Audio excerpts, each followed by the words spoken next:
Bonjour, je suis Grégory Portet et je vais vous parler aujourd'hui de la notion de constitution.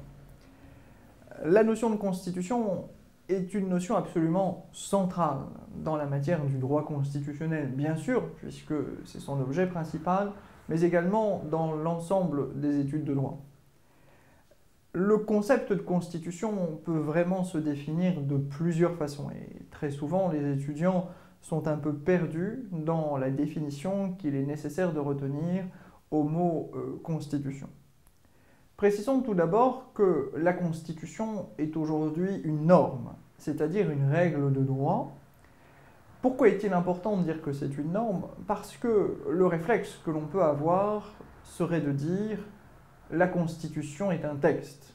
Or, tout un chacun sait que au Royaume-Uni, la Constitution est coutumière.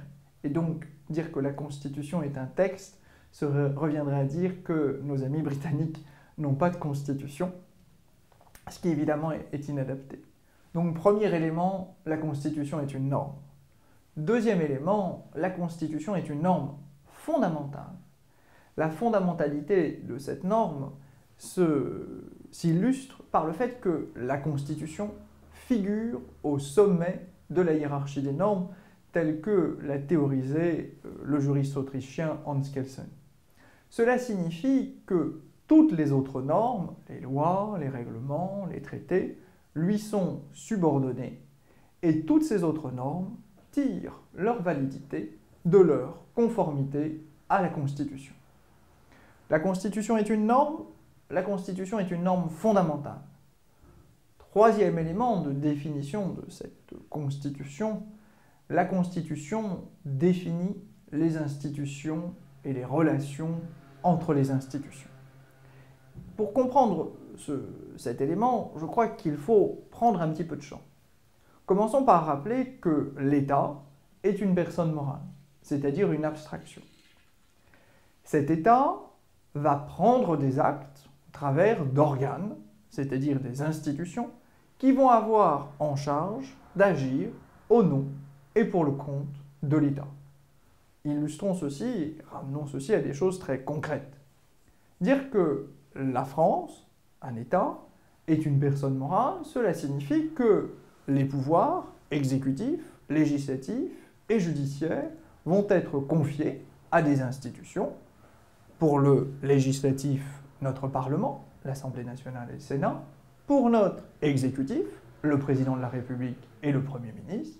Enfin, pour le judiciaire, le juge administratif et le juge judiciaire, ainsi que ces juridictions qui n'entrent dans aucune catégorie, telles le tribunal des conflits ou encore le Conseil constitutionnel.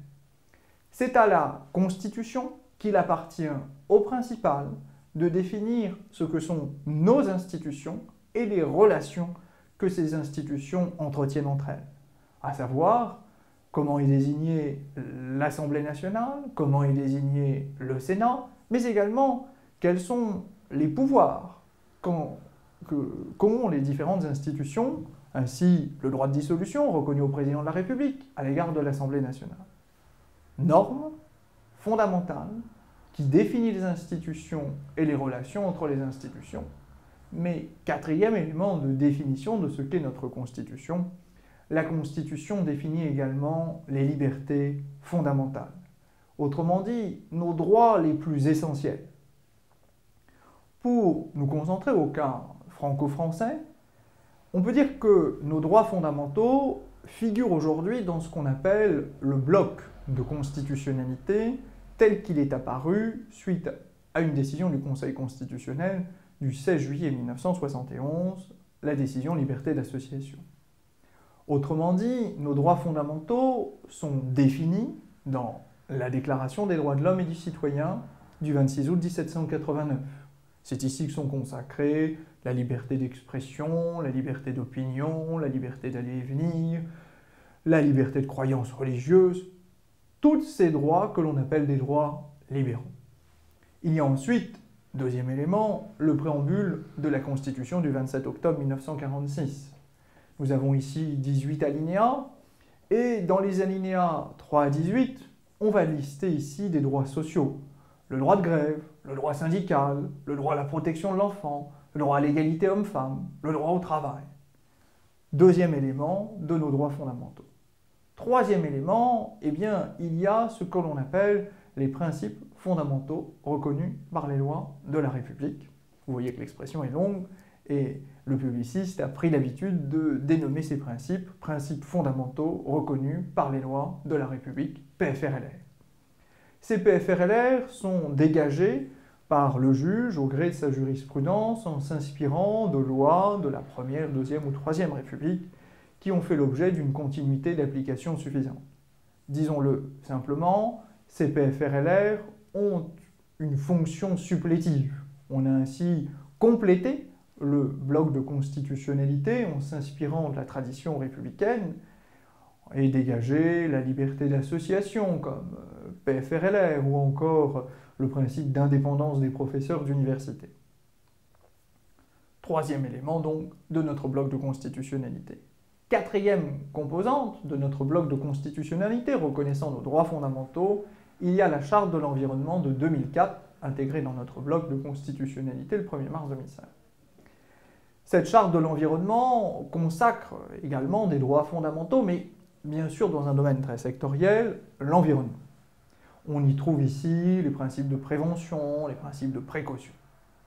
Enfin, cinquième composante de notre bloc de constitutionnalité, et j'en terminerai par là, eh bien, il y a le corps de la Constitution. Le corps de la Constitution qui va de l'article 1 à l'article 89, qui, tout cumulé, dépasse une centaine d'articles, à cause des articles 88-1 et suivants, et qui consacre un certain nombre de libertés fondamentales. Par exemple, la révision constitutionnelle de 2007 a introduit dans la Constitution le fait qu'on ne pouvait pas prononcer la peine de mort. Vous voyez ainsi, la Constitution est une norme, elle est fondamentale, elle définit les institutions et les relations entre les institutions, mais également les droits fondamentaux. Pour reprendre la formule d'Armel Le Divellec dans son dictionnaire de droit constitutionnel, on peut ainsi dire que la Constitution est en quelque sorte le pilier de l'état de droit. C'est-à-dire que c'est cette norme à ce point fondamental que l'on va permettre à l'État de s'y soumettre, mais également on va lui imposer de s'y soumettre.